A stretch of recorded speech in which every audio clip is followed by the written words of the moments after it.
Assalamualaikum, bertemu kembali dengan berita terkini. Sebelum mula sila subscribe, terima kasih.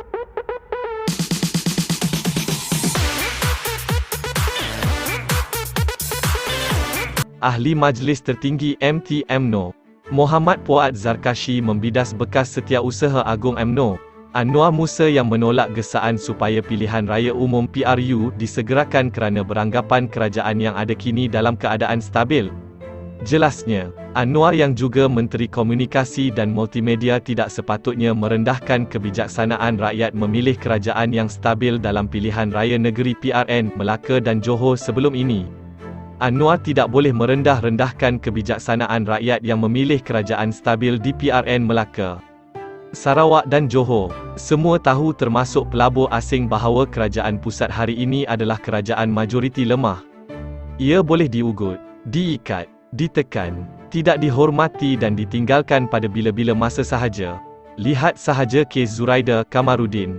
Apabila dia meninggalkan PPBM Bersatu, banyak pihak menuntut bahawa jawatan menteri yang kosong itu adalah milik parti mereka.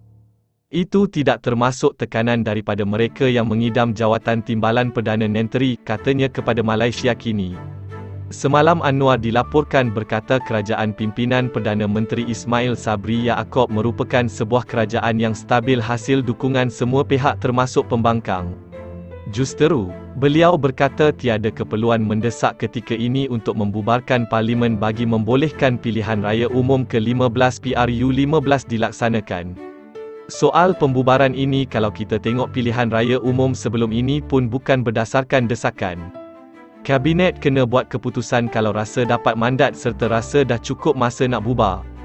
Kabinet serta Perdana Menteri cuma boleh menasihatkan namun yang di-Pertuan Agong yang mempunyai kuasa mutlak. Setakat ini, yang di-Pertuan Agong titah kita kerajaan suruh kerja. Yang di-Pertuan Agong tidak titah kita kerajaan suruh politiking, malah yang di-Pertuan Agong sebut kurangkan politiking. Kerajaan ini akan junjung titah yang di-Pertuan Agong, katanya pada sidang media selepas menghadiri majlis perjumpaan khas bersama warga Jabatan Penerangan Kelantan. Lambatkan PRU bukan politiking. Mengulas lanjut, Muhammad Puad berkata, Anwar tidak sepatutnya buat tafsiran mengikut seleranya berhubung titah yang di-Pertuan Agong mengenai politiking.